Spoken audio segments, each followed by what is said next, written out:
তো দেখেন আমাদের এটাকে বলে কি অ্যাডোবি ইলাস্ট্রেটরের হোম পেজ বা কি হোম পেজ বলে, যেটাতে একটা অ্যাপস ওপেন করার পরে আপনাদেরকে এই ড্যাশবোর্ডটাতে নিয়ে আসবে আর কি। এটা হচ্ছে ড্যাশবোর্ড। তো ড্যাশবোর্ডে আসার পরে দেখেন এই সাইডে কিছু কি আছে, এই পাশে কিছু ডিফল্ট টেমপ্লেট দেওয়া আছে। মানে টেমপ্লেট বলতে কি পেজের সাইজ দেওয়া আছে, letter, post card, common, iPhone x মানে ফোনের সাইজ, ভিডিওর সাইজ, এরকম অনেক দেওয়া আছে। আর এখানে মোড দেওয়া আছে, উপরে কিছু অপশন আছে। আর এখানে দুইটা, একটা হচ্ছে ক্রিয়েট নিউ আর একটা ওপেন।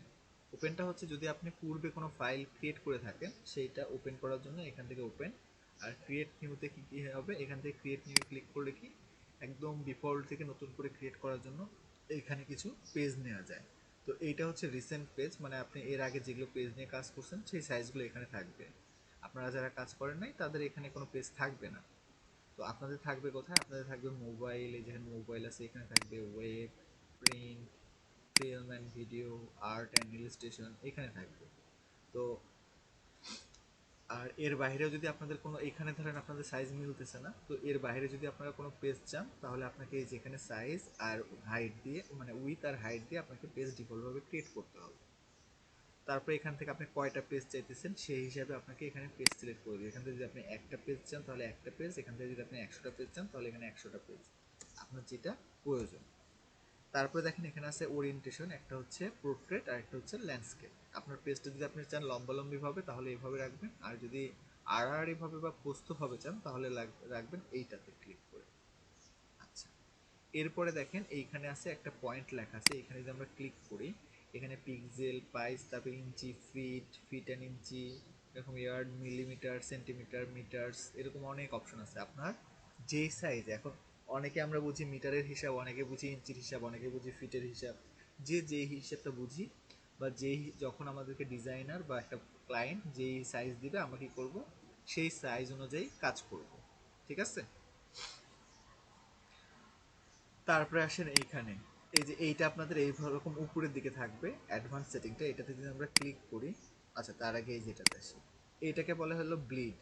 একটা ডিজাইনের কতটুকু আপনি ছেড়ে দিবেন, মানে এক কথা কি, যখন আমরা কাপড় কাটি কিছুটা আমরা রেখে দিই না, সেলাই করার পরে ভিতরের দিকে থেকে যায় না, এই যেটা থেকে যায় আমরা এরকম কি এক্সট্রা একটু কাপড় নেই না, যেন আমার হচ্ছে কাপড়টা যদি পরে যদি পরে ইয়া হইলে আমরা ওখান থেকে ঠিক করে নিই, তাই না? তো আমাদের এই ব্লিডটা হচ্ছে এইটা, কিছুটা অংশ ছেড়ে রেখে ডিজাইনের মাঝখান থেকে ডিজাইন করা। ঠিক আছে। তো তারপরে দেখেন এইখানে যেটা কি আছে, এখানে আছে অ্যাডভান্স অপশন। এই অ্যাডভান্স অপশনে যদি আমরা ক্লিক করি দেখেন এখানে কি আছে, কালার মোড। এই কালার মোডটা কি, সিএমওয়াইকে আর আরজিবি। আরজিবি হচ্ছে সবগুলো রং, মানে গ্রিন, আরজিবি, আরতে হলো কি যেন, মানে একটা আরজিবি, রেড গ্রিন ব্লু, হ্যাঁ এই যে রেড গ্রিন ব্লু, এই তিনটা কালারের সমন্বয়ে যেটা যে কালার গঠিত হয় তাকে বলা হয় হচ্ছে আরজিবি। আর এইখানে যেটা আছে সিএমওয়াই কে, এইখানে হচ্ছে চারটা কালারের মিশ্রণে যে কালার তৈরি হয় তাকে বলে সিএমওয়াই কে। তো সিএমওয়াই কে আর আরজিবি আমরা কোথায় কোনটা ইউজ করব? আরজিবি হচ্ছে ডিজিটাল পোস্ট, যেমন ফেসবুক, সোশ্যাল, তারপর আদার সোশ্যাল মিডিয়া, ইউটিউবের ব্যানার, এরকম জায়গা যেগুলো হবে সেগুলোতে আমরা আরজিবি ইউজ করব। আরজিবি কালারটা দেখতে অনেক সুন্দর আর চকচকা হয়। আর সিএমওয়াইক এর কালারটা, এটা হচ্ছে প্রিন্টের জন্য আমরা যেগুলো ইউজ করবো, ধরেন আমরা একটা টি শার্ট, প্রিন্ট করব, মক প্রিন্ট করব, তারপর হচ্ছে ব্যানার প্রিন্ট করব, যেগুলো আমরা প্রিন্ট করব এগুলোতে আমাদের ইউজ করতে হয় সিএমওয়াইকে। ঠিক আছে। আমরা যখন ওই যে আমাদের পাসপোর্ট সাইজের ছবি বের করি না, এই পাসপোর্ট সাইজের ছবি বের করতে গেলেও এই সিএমওয়াইকে কালার মোডটা সিলেক্ট করে দিতে হয়। তো সিএমওয়াইটা কি, সিএমওয়াইকে হচ্ছে সায়ান, মেজেন্ডা, ইয়েলো আর হচ্ছে ব্ল্যাক, এই চারটা কালারের মানে মিশ্রণে একটা কালার, সেটা হচ্ছে সিএমওয়াইকে। তো আসেন আমরা এখান থেকে যেহেতু এখন আপাতত আমরা কোনো কাজ করব না, আমরা জাস্ট শিখবো, সেক্ষেত্রে আমরা আরজিবিটাই সিলেক্ট করে রাখলাম। আর এটা হচ্ছে রাস্টার ইফেক্ট। রাস্টার ইফেক্টটা কি, স্ক্রিন দেখেন লেখা আছে এখানে 72 পিপিআই। তো পিপিআই এর ফুল ফর্ম কি, পিপিআই এর ফুল ফর্ম হচ্ছে পিক্সেল পার ইঞ্চি। প্রতিটা দেখেন আমার এই ডিসপ্লেটা হচ্ছে 1920 বাই 1080 পিক্সেল, ঠিক আছে। এর প্রতিটা ইঞ্চিতে কতগুলো করে ডট থাকবে বা পিক্সেল থাকবে, এটাই হচ্ছে সেটা। তো আমার ডিজাইনে আমি কতগুলো পিক্সেল দেবো, দেখেন এখানে সর্বনিম্ন আছে 36 আর সর্বোচ্চ দেওয়া আছে 300। আপনি চাইলে এর থেকে বেশিও করতে পারেন, বাট এর থেকে বেশি মেবি এখানে করার অপশন নাই। বাট ফটো ইয়েতে করা যায়, ফটোশপে করা যায়। তো এইখানে আপনি যত পিপিআই দিবেন তত বেশি আপনার ইমেজের সাইজটা বড় হবে। মানে আপনি একটা ব্যানার তৈরি করতেছেন, ব্যানারে যদি 300 পিপিআই দেন, ফাইলের সাইজটা দেখা যাচ্ছে 1 জিবি 2 জিবিও হয়ে যেতে পারে। মানে যত কম দিবেন তত আপনার ইয়েটা কম আসবে, মানে কি ওই যে সাইজটা কম আসবে, ফাইলের সাইজ। তো নর্মালি যদি কোনো ইয়া করেন তাহলে আপনাকে 72 বা 150 দিয়ে এটাতে করাই বেটার। আর যদি না চান যে না আমার অনেক ভালো দেখতে লাগবে আর বড় করবো, ফাইলের সাইজ যা হয় হোক, তাহলে আপনি হাই 300 দিয়ে করে দেবেন, অসুবিধা নেই। তো আমি এখান থেকে একটা A4 সাইজের পেজ সিলেক্ট করি, A4 সাইজ পেজ সিলেক্ট করলাম, আর এখান থেকে আমি এটা 300 করে দিই। আচ্ছা, প্রিভিউ মোড ডিফল্ট যেটা আছে এটা ডিফল্টই থাকবে, পিক্সেল ওভারফিট বা ওভার পয়েন্ট এগুলো আমার দরকার নেই, প্রিভিউ ডিফল্ট আছে, ডিফল্ট থাকুক। মোড সেটিংয়ে কিছু আছে? আচ্ছা, মোড সেটিংয়ে যেগুলো আছে এগুলো যে আমরা এখানে যা ঠিক করলাম এগুলো এখানেও তাই সেম, তো এভাবে থাকুক। এখন আমরা কি করব, এখান থেকে ক্রিয়েট না, সব কিছু আমাদের ঠিক হয়ে গেলে আমরা এখান থেকে কি করব, ক্রিয়েট নাও ক্লিক করে দেব। এখান থেকে আমরা ক্রিয়েট নাও ক্লিক করি, দেখেন আমাদের কি হবে, একটা আর্টবোর্ড চলে আসবে। আচ্ছা, আমাদের এটা ল্যান্ডস্কেপে হয়ে গেছে। আচ্ছা, ল্যান্ডস্কেপে হলে অসুবিধা নেই, এখান থেকে ঠিক করা যায়।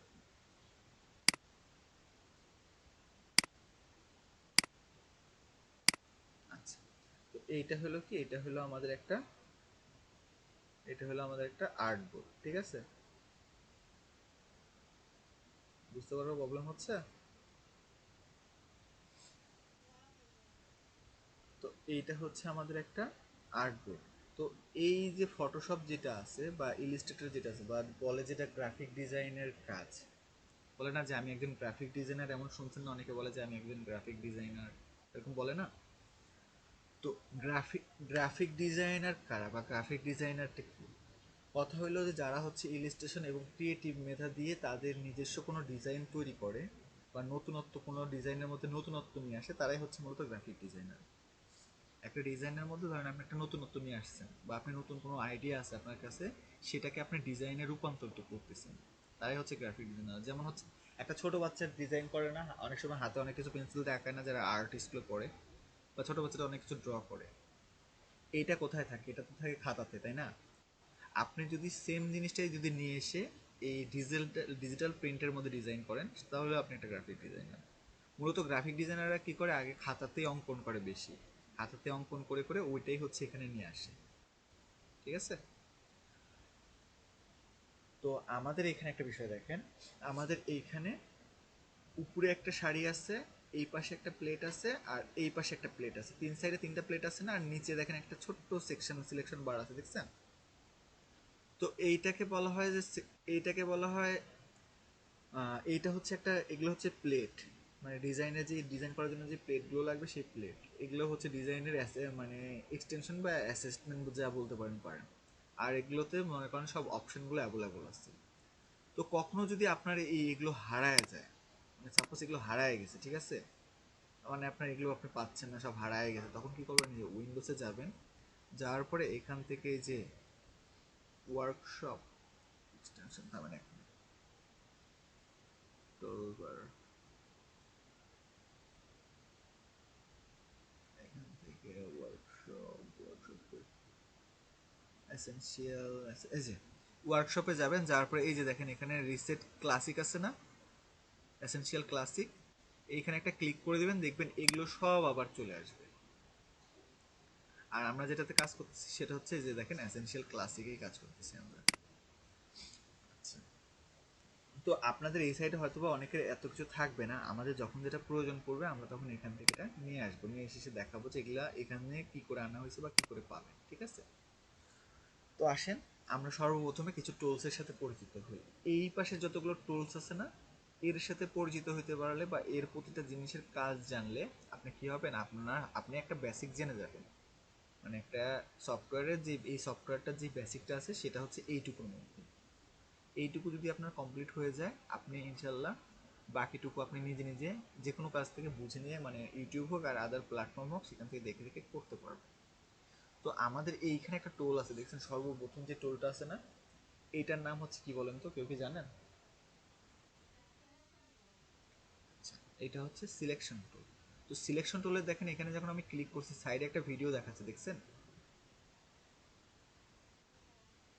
এই সিলেকশন টুল দিয়ে কি করে, কোনো একটা অবজেক্টকে এক স্থান থেকে অন্য স্থানে রূপান্তর মানে নিয়ে যাওয়ার জন্য এই সিলেকশন টুলটা ব্যবহৃত হয়। আর দেখেন এইটার মাঝখানে ফাঁকা আছে, দেখছেন এটার মাঝে একটু ফাঁকা আছে না সিলেকশন টুলের মাঝে? আর তার পাশে দেখেন আরেকটা টুল আছে সেম ওইটার মতনই দেখতে, কিন্তু এইটা কি জাস্ট একটু ভিতরটা ফাঁকা না, এটা ভরাটে, দেখছেন? তো এইটাকে বলে হচ্ছে ডিরেক্ট সিলেকশন টুল। এটা হচ্ছে সিলেকশন টুল আর এটা হচ্ছে ডিরেক্ট সিলেকশন টুল। তো ডিরেক্ট সিলেকশন টুল কি করে, কোনো একটা অবজেক্টের নির্দিষ্ট একটা রেশিও বা নির্দিষ্ট একটা অংশকে সিলেক্ট করে এক জায়গা থেকে আরেক জায়গাতে মানে রূপান্তর নিয়ে যেতে পারে। দেখেন ভিডিওতে দেখতে পাচ্ছেন যে সাইডে একটা ছোট ভিডিও আছে, যে কোনো একটা কণাকে ধরে দেখছেন কি ওটাকে ইচ্ছা মতো কাস্টমাইজ করতে পারতেছে। আচ্ছা, তো এই দুইটা টোল তো আমরা তো এর আগে যেহেতু কাজ করছি, তো আমাদের এই দুইটা টোল নিয়ে তো কোনো প্রবলেম নেই। কারো কোনো প্রবলেম আছে?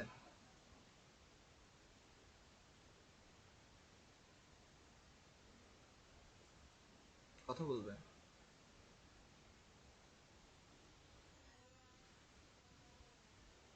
আচ্ছা, এইটা হচ্ছে কি সিলেকশন টোল। সিলেকশন টোলটা কি, কোনো একটা অবজেক্টকে ধরেন এখানে যে টোল আছে না, আমি একটা টোল আঁকাই দেখেন।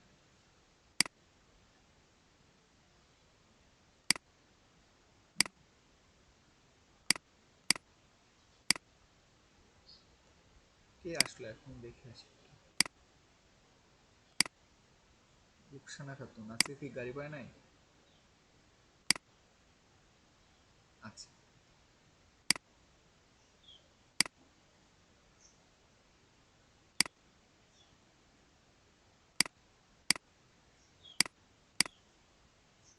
দেখেন আমাদের এইখানে দুইটা টোল আছে না, দুইটা মানে দুইটা শেপ আছে না। আচ্ছা, এইখানে দুটো শেপ আছে, এখন আমি চাইতেছি এই শেপটাকে এইখান থেকে বা এই শেপটাকে এখান থেকে এর উপরে নিয়ে যাব। তাহলে কি করে নিয়ে যাব, তাই না? আমি তো এখন ধরেন আমি এখানে আমি একদম নতুন, আমি কিছু জানি না যে কি করে নিয়ে যাব। তাহলে আমাকে কি করতে হবে, এই যে সিলেকশন টুল দেখতেছেন এখানে, এই সিলেকশন টুল দিয়ে আমি যেইটাকে যেখানে নিয়ে যাই, যদি আমি এইটাকে এখানে নিয়ে আসতে চাই তাহলে দেখেন এটাকে আমি সিলেক্ট করছি, চারটা কোণ এখন সিলেক্ট হয়ে গেছে না? এখন এটার অপশন কি পরিবর্তন, হ্যাঁ বলেন, হাত তুলছেন কে?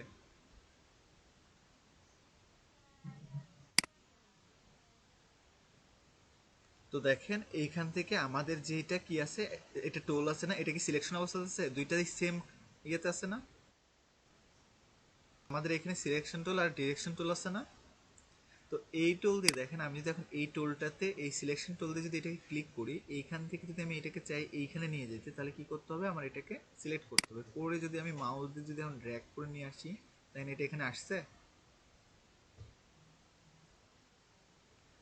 আচ্ছা, তারপরে দেখেন এই গোল সার্কেলটাকে আমি চাইতেছি এই যে মিডিল আছে না, এই মিডিল থেকে এভাবে গোল সার্কেলটাকে রাখবো। তাহলে দেখেন আমি কি করতে পারি, এইখান থেকে ধরেন আমার যেহেতু ছোট আছে তাহলে এখান থেকে আমি আরো বড় করে নিই।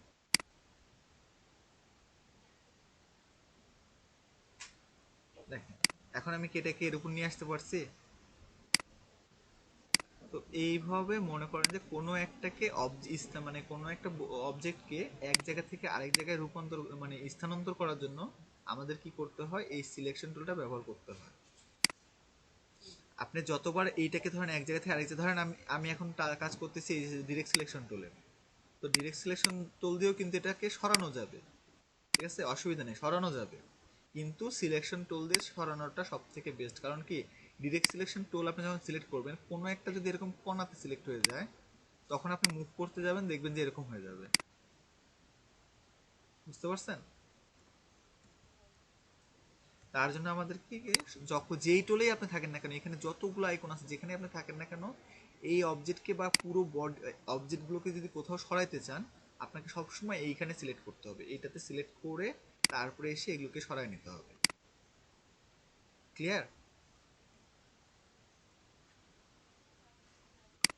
আচ্ছা, এরপরে আসি আমরা হচ্ছে এই যে ডিরেক্ট সিলেকশন টুল। তো ডিরেক্ট সিলেকশনের কাজ কি, সিলেকশন টুল দিয়ে আপনি কোনো একটা নির্দিষ্ট কণাকে সিলেক্ট করতে পারবেন না। দেখেন আমি যদি এখানে একটা নির্দিষ্ট কণাকে বড় করতে চাই, ধরেন আমার এইখানে একটা কোণা আছে না, এই যে এটা, এটাকে কি বলে, বর্গ বলে না, বর্গ বলে না সমান্তরাল বলে, যাই বলে বলুক। তো এইটাকে যদি চাই আমি এই কোণাটাকে এইখানে নিয়ে যাব, দেখেন আমি কিন্তু নিয়ে যেতে পারবো না। দেখেন এটা যদি আমি বড় করি, চারটা কোণা সেম ভাবে বড় হচ্ছে না? কিন্তু আমি যদি এখন একটা কোণাকে বড় করতে চাই, তাহলে আমাকে কি করতে হবে? ডিরেক্ট সিলেকশন টুলে ক্লিক করে এই একটা কোণাকে সিলেক্ট করে এখন যদি আমি এটাকে নিয়ে যাই, যেতে পারছি? আবার আমি যদি চাই জাস্ট এই দুইটা কোণাকে আমি হচ্ছে উপরের দিকে নিয়ে যাব, দেখেন এখান থেকে আমি চাইতেছি কি এই দুইটা কোণাকে এরকম উপরের দিকে নিয়ে যাব, যাচ্ছে?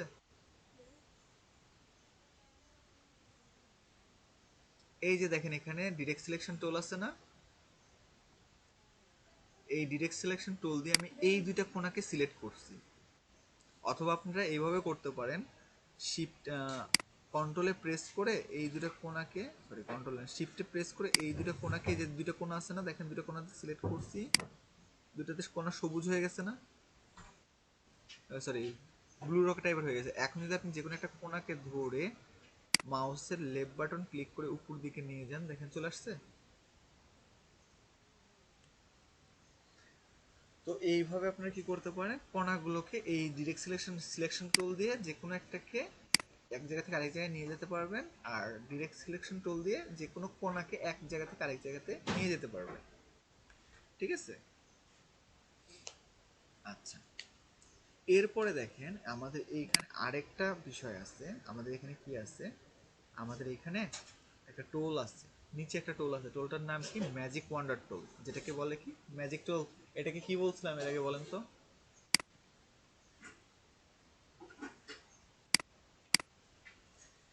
হ্যারি পটারের লাঠি। তো কথা হলো কি, এই ম্যাজিক ওয়ান্ডার টোলের কাজ কি? ধরেন আমার এই আর্টবোর্ডের মধ্যে এরকম হাজার হাজার কালার আছে, ধরেন একটা ডিজাইন করছি, ডিজাইনের মধ্যে তো একটা কালার অনেক জায়গাতে থাকতে পারে, তাই না? হ্যালো?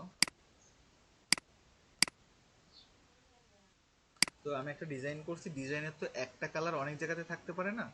তো আমি এখন চাইতেছি এই ডিজাইনের মধ্যে যত লাল কালার আছে, সাপোজ এইখান থেকে আমি এটাকে ক্লিক করি,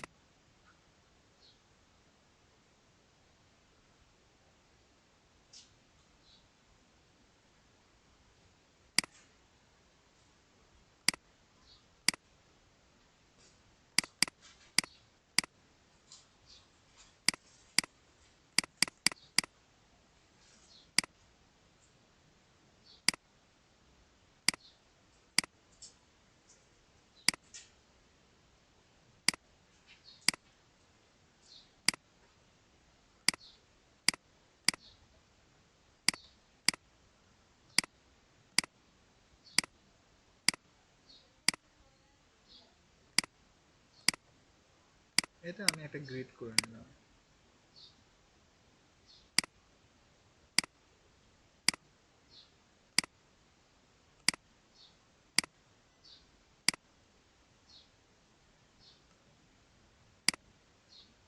তো দেখেন আমার এখানে আমি একটা ইয়ে করলাম না? তো এর মধ্যে কি আছে? ইয়েলো কালার আর হলুদ কালার দুইটাই আছে না?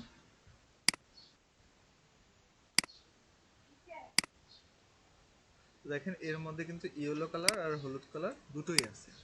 এখন আমি চাইতেছি এর মধ্যে যতগুলো ইয়েলো কালার আছে ততগুলোকে আমি কি করব? আমি করব এখান থেকে ধরেন ব্লু কালার করে দেবো, এই যে ব্লু কালার আছে না, এই ব্লু কালার করতে চাই। তাহলে কি করে করব? আমি এই সবগুলোকে রেড কালার কিভাবে একটা একটা করে সিলেক্ট করব, সিলেক্ট করে করে ব্লু করব? করতে কিন্তু অনেক সময় লাগবে, তাই না, প্রতিটা সিলেক্ট করা। আর আমি যদি এটা এইভাবে না করে এই যে এখানে যে ম্যাজিক ওয়ান্ডার টোলটা আছে, এইটা নিয়ে এসে জাস্ট রেডের উপরে ক্লিক করে দেন, সবগুলো রেড সিলেক্ট হয়ে গেছে।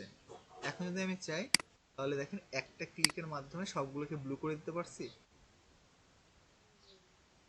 এটাই হচ্ছে এই ম্যাজিক ওয়ান্ডার টোলের কাজ, যে অন্য ধরেন একটা কালারকে আপনি নির্দিষ্ট একটা কালারকে চেঞ্জ করতে যাচ্ছেন, জাস্ট ওই কালারটাকে সিলেক্ট করবেন, ওই কালারটার উপরে যায় কি করবেন, এই যে ম্যাজিক ওয়ান্ডার টোল নিয়ে যে ওই কালারের উপরে সিলেক্ট করবেন, দেখবেন যে তারপরে সবগুলো সিলেক্ট হয়ে যাবে।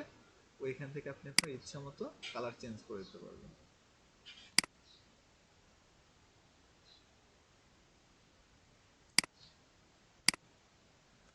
বুঝতে পারছেন বিষয়টা?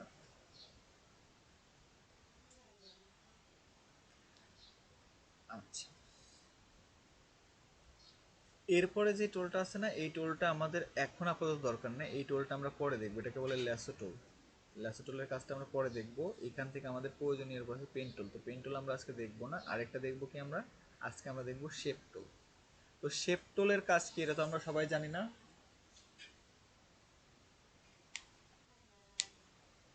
শেপ টোলের কাজ কি দেখেন, শেপ টোলের মধ্যে যদি আমরা এই যে এখানে দেখেন একটা কোনাতে ছোট্ট করে একটা আইকন আছে না, এগুলো টোলের নিচে, যেগুলো টোলের নিচে ছোট্ট একটা করে কোনা আঁকানো আছে না, এগুলো কোনাতে আপনি যদি লেফট ক্লিক করেন বা রাইট ক্লিক করেন দেখবেন যে অনেকগুলো অপশন চলে আসবে। কারণ কি, এই কোনাগুলো দেওয়ার কারণ হচ্ছে এর মধ্যে অনেকগুলো অপশন আরো আছে, যার কারণে এইটা হচ্ছে কি, এই অপশন আছে তার মধ্যে, এর মধ্যে আরো অনেক টোল আছে।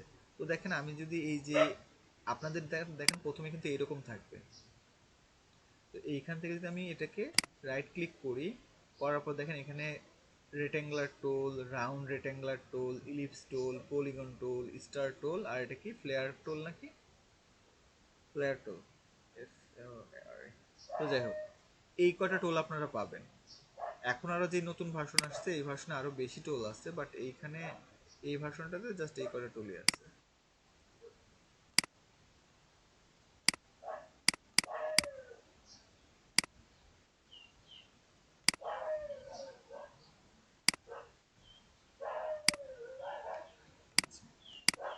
তো এর মধ্যে থেকে দেখেন আমাদের যখন যে টোলটা প্রয়োজন হয় আমরা কি করতে পারি, সেই টোলটা এখান থেকে সিলেক্ট করে আমরা ওটাকে ড্র করতে পারি বা হচ্ছে নিতে পারি। তো শুধু যদি আমরা এখান থেকে এই রেক্ট্যাঙ্গুলার টোলটা নিয়ে এসে এভাবে আঁকাই, দেখেন চারদিকের মাপ কিন্তু সমান হবে না। এই চারদিকের মাপ সমান করার জন্য কি করতে হয়, শিফট আর অল্টার প্রেস করে ধরে, তারপর দেখেন যখন আমি শিফটটা ধরতেছি আর অল্টারটা ধরতেছি, আমার কার্সার, এই যে এই কার্সারটার দিকে তাকাবেন, এটা চেঞ্জ হয়ে যাচ্ছে। দেখেন এটা চারটা কোণাতে চারটা চারটা দাগ চলে আসছে না। তার মানে কি, এখন এইটা যদি আমি ড্র করি তাহলে চারদিকে সমানভাবে একটা কি হবে, রেক্ট্যাঙ্গুলার হবে। শিফট আর অল্টার একসাথে প্রেস করে ধরতে হবে, একসাথে প্রেস করে ধরে মাউস দিয়ে জাস্ট একটা লেফট ক্লিক করে ড্র্যাগ করে দেবেন। আচ্ছা, এছাড়া যদি আপনার কোনো শেপের মাপ থাকে, ধরেন আমি একটা নির্দিষ্ট মাপ নিতে চাইতেছি, জাস্ট লেফট বাটনে একবার ক্লিক করবেন, দেখেন এখানে হোয়াইট আর উইথ, হাইট আর উইথ চলে আসবে। তখন আপনি এখান থেকে লিখে ওইটা নিতে পারবেন। ধরেন আমার 200 পিক্সেল হাইটে লাগবে আর হচ্ছে 400 পিক্সেল উইথে লাগবে। দেখেন আমি যদি এখন এটা ড্র করি, দেখেন আমার এটা চলে আসছে এখানে,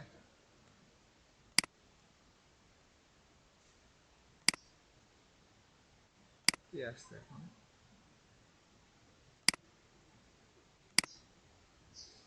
বুঝতে পারছেন এটা?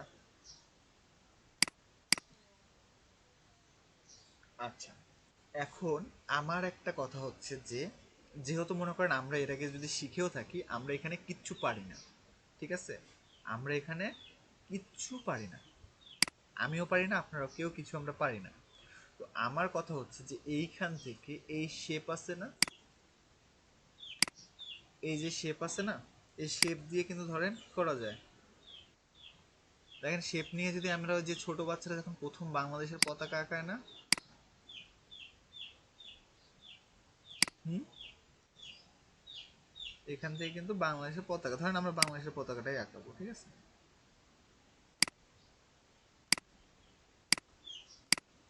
এখন আমার কথা হচ্ছে যে, আমার কথা হচ্ছে যে বাংলাদেশের পতাকা বাদ দিয়ে এই শেপগুলো দিয়ে কিছু না কিছু একটা ড্র করার চেষ্টা করবেন আপনারা, যা মন চায়, মানে যেটা মন চায় সেটাই ড্র করার চেষ্টা করবেন, যেমনই হোক। মানে এখানে শিখতে আসছি তো হাসাহাসির কিছু নেই। আমি মনে করেন যে আপনার মাথাতে যা আসতেছে আপনি শেপ নিয়ে নিয়ে ওটাই ড্র করবেন, ঠিক আছে। আমরা অ্যালাইনমেন্টটা পরে শিখবো, আমরা আগে ড্র করাটা শিখবো, মানে আমাদের শেপ দিয়ে যে কোনো একটা কিছু ড্র করতে হবে। কথাটা ক্লিয়ার? আমাদের এইখানে যে শেপগুলো আছে না, দেখেন এইখানে কয়টা শেপ আছে, 1 2 3 4 5 6টা শেপ আছে। এই 6টা শেপ দিয়ে আমরা যে কোনো একটা কিছু ডিজাইন করব।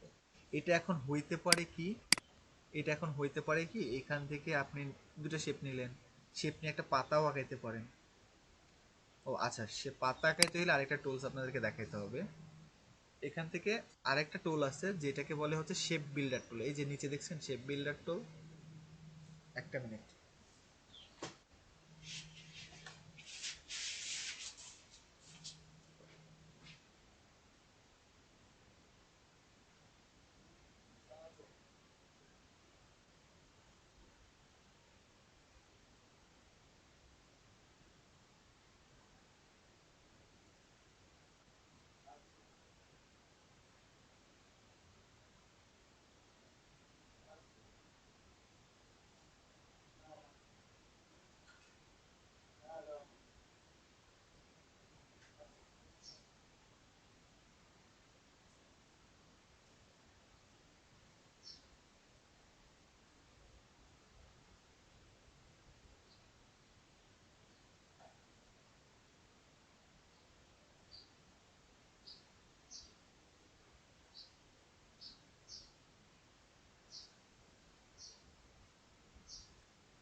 হ্যালো গাইজ, আছেন না? কল কেটে গেছে।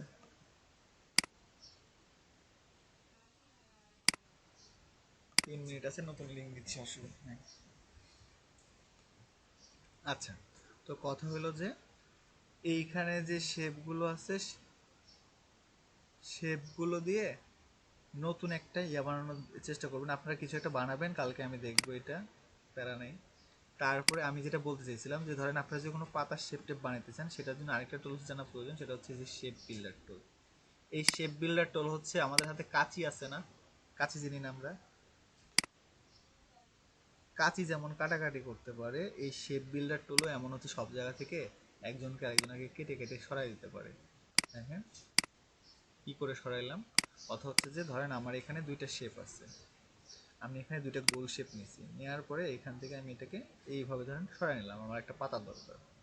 তো আমাকে এখন কাটতে হলে কি করতে হবে, এখন দুইটা শেপ এইভাবে আছে না, আমি চাইতেছি দুইটা শেপ কেটে দেবো। কাটার জন্য আমাকে কি করতে হবে, এই দুইটা শেপকে সিলেক্ট করতে হবে। করার পরে এখানে যে শেপ বিল্ডার টুলটা আছে না, এই টুলটাকে নিয়ে এসে অল্টার প্রেস করে যেইটুকুকে আপনি কাটতে চান সেইখানে যে একটা ক্লিক করবেন, ওই পাশে যে কি করবেন, জাস্ট একটা ক্লিক করবেন, দেখেন যে কেটে যাবে। বুঝতে পারছেন?